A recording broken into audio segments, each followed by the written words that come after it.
Well, you're probably waiting for the show to start. Well, I can understand that. And trust me, you were in the right place. But before we start the show, we got to let you know that today's show is brought to you by a very special and new sponsor to the show. None other than Southern New Hampshire University. Yes, indeed. Yes, indeed. And you know I'm excited about it.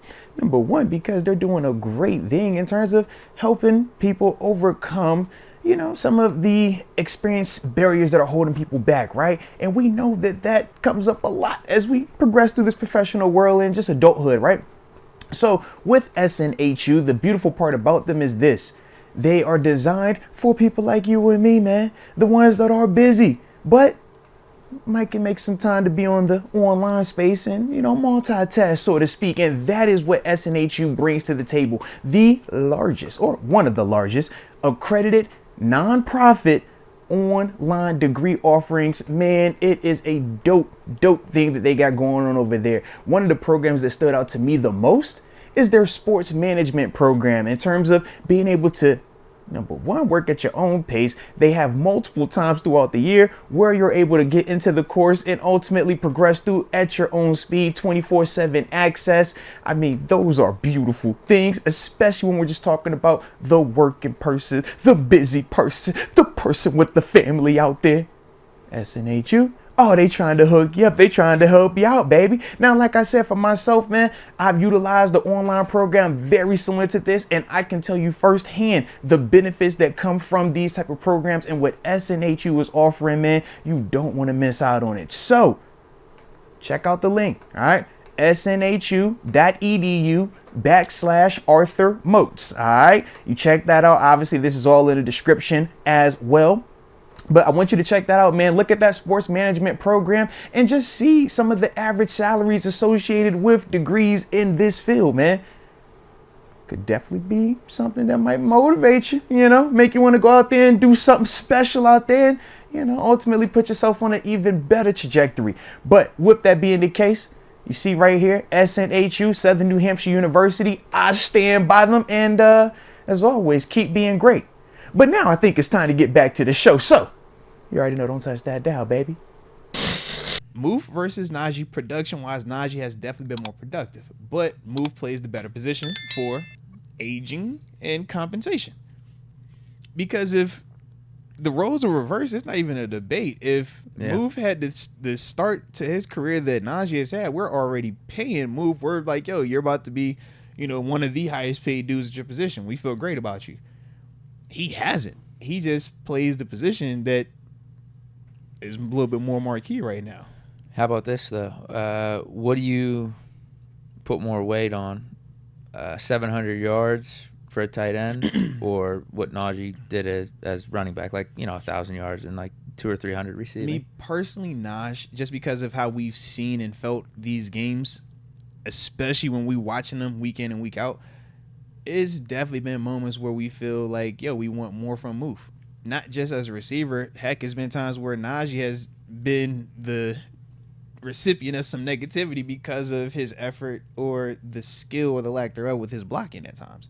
So I just think when I think of what Najee has done and has meant and the consistency from running the football, blocking, and even like I said, first year obviously was when he had the most receiving yards, but even still, he can give you 200, 250 turns receiving yards. I personally value that a little bit more right now than, where Move he's ending, with decent numbers, but I don't feel the impact of his stats like I think we should feel them. I give you that because you think of Najee's second halves over these last three seasons. He was good. We're like, yo, this is a Najee. This is his time.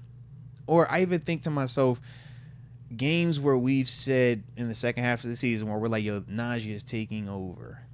Or we think of those moments in that Seattle game. I'm trying to go back and find those moments with Muth. And I don't feel like they're as common. But when we look at the end of the year, we're like, yo, the numbers are still good. Yeah. And we still feel like athletically he fits the profile of that. But I don't feel the same way watching him as I feel when I watch Najee right now. Because I can definitely feel the Najee impact. Yeah. I think it's just position based and what's going to age better. That's what it comes down to. Let me see how many games Muth has played these past couple seasons. So let me just see. Last year was definitely his least. Yeah. Because I know he's dealt with like the he missed one or two in his first 2 years. He had the concussion stuff he was dealing with. Right. So yeah, 16, 16, and then 12 games in terms of just total played.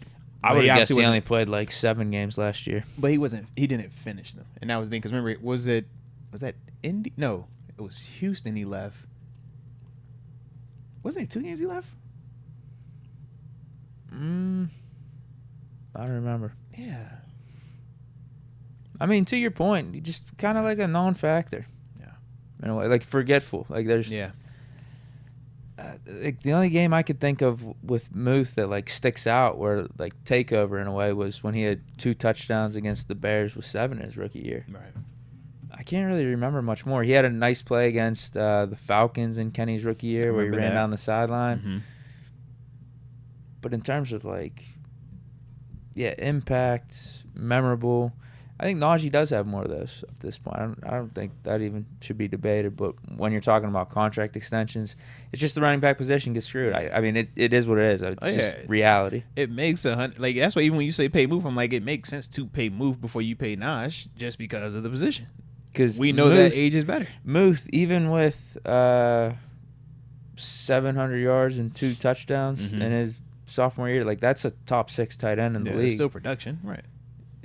Like that year, he was top 6. You looked at all the tight ends numbers outside of like Mark Andrews, and I can't remember if Waller had a good year, but there was 5 or 6 guys that were ahead of him. That's top 6 tight end. Yeah. Whereas with Najee, you're seeing the 1,000 yards and the few hundred receiving yards. I mean, I guess just based off volume, he's always going to find himself like production wise, but it's just tough with that running back position, though, man. It's tough. I think it's harder to find a top 6 tight end. Well, because I was gonna say, where is a Najee, running back? Where does Najee rank in your where does he rank NFL wise to you versus where Pat ranks NFL wise to you as we currently stand? Yeah, I don't know. I mean, Najee definitely has a case for top 10, just off the top of my head right now. Yeah. But I think so much of that is just based off volume and availability. And let's not knock Najee for that. Right. But we're talking about Jaylen Warren coming in here. If we just give him Najee's touches, then Jaylen Warren's top 10, maybe even top 5 in the league. But we haven't seen him be able to sustain it just yet, the same way we haven't seen Muth be able to sustain it just yet. But with Muth, I think it's much tougher to get a top 6 tight end in the draft or free agency. I think it's much more rare. And I think with Muth, we have the framework there with him. He's just got to stay healthy, and we got to figure out how to get him the ball. Yeah. So I think that's my case for signing Muth to the extension. I mean, that's the argument. It's legit as heck. Like we can get a running back in the 4th round or 5th round to give us Najee's production. It's no guarantee. There's always going to be a risk involved, but I think it's way more riskier. It's way more uncertainty involved with trying to replace Muth. Now we'll see what he does. Now I think this is going to be a make or break year for him. This is my only thing too with the Muth thing. I feel like the way that he's been playing, if you're just going to be a receiver only tight end, I actually think we can replace that part. I think when we looked at Muth, when we drafted him, it was, you're complete. You're not just a route runner. You can also Baby block. Gronk. Right. That's what we said, Gronk. That's why we like even Travis Kelce or George Kittle, because they actually are able to stay on the field and they will actually block. You can pull up a clip from the AFC Championship game last year where you see Travis Kelce having to lead up on Patrick Queen, and it's a heck of a collision.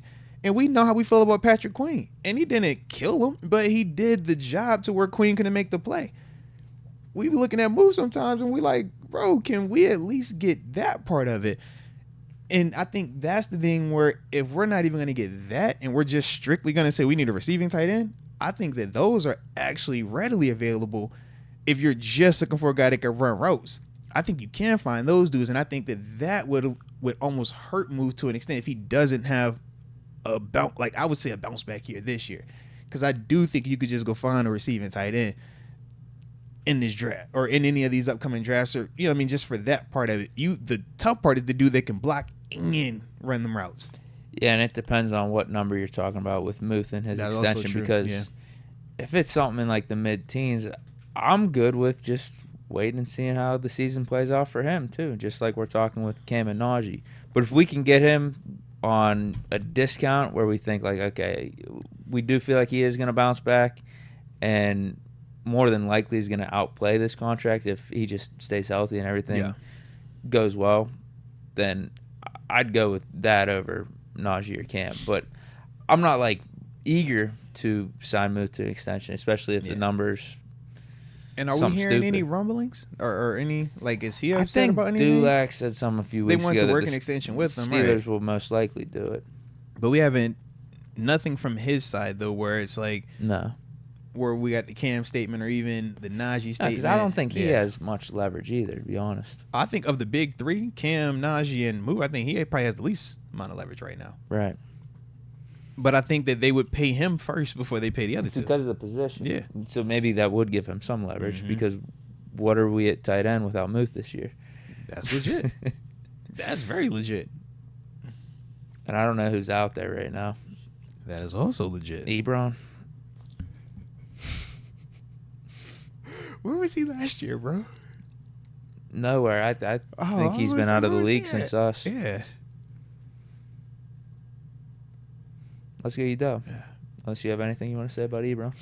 No, I was leaving Ebron alone, man. I ain't got no problems with that, man. I like Ebron, man. Yeah. But I was just thinking to myself, just real quick before we completely moved on.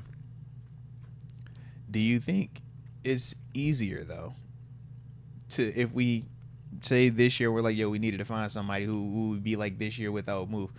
How easily do you think it would be to trade for a tight end? Versus like when we talk wide receiver, we were like, yo, it's way more that goes into these wide receivers from a draft capital, what you got to give up, along with contract-wise, what you got to pay these dudes. Who do we want? That's the other question, too. Though. Like an actual decent one where you feel like is legit replacing Muth? Like, would Dawson Knox be a guy? Literally, that's who you're thinking of? Yeah, because I'm like, Steelers and Bills to doing just some do business that whole here? thing right there, I'm like... Because he had, what, 500 something yards when he was the number one guy up in Buffalo? Nah. But in terms of, like... Decent blocker, probably better blocker. He's the better than blocker, Muth, right? Yeah. What would that take Muth to get him? gives you more athleticism, but Knox gives me better blocking with that. And Arthur Smith would love that. Mm-hmm. What does it take to get him? Like a Knox? Or like how easy... you were asking how easy would it be to replace Muth? Because I'm like, if you're bringing in a him, you still have a Connor Hayward along with the Darnell Washington. How do you feel in that situation? Are you trying to get Muth up to Buffalo? Well, no, because this is the thing, and this is like when you just simply asked who. Yeah. That's what I thought of, because I'm like, he's the perfect complement to Kincaid, because I look at Muth and I'm like, Muth, if you're a route runner, I wanted to look like when I see Kincaid running them things. You feel me? Right. But it's like, if you're not that, then you need to be more of the well-rounded, which is when I look at Dawson Knox. That's why I think the situation up there is nice. And that's why I'm like, for us, we can do that here with Darnell and Muth, but we would feel like both of those dudes got to step up a little bit. How about this one? Noriega brings up a good name. Michael Mayer down with the Raiders. They just drafted Bowers. Yeah, low-key. That's definitely a good name, man. I would just trade for him. I'd like that, yeah. Keep him with Muth, maybe. Yeah, because I think that could work. It'll be crowded in there, but that's the competition that you would like, because now that pushes Darnell, Connor, and Michael Pruitt all into the convo or into the competition, like heavily together.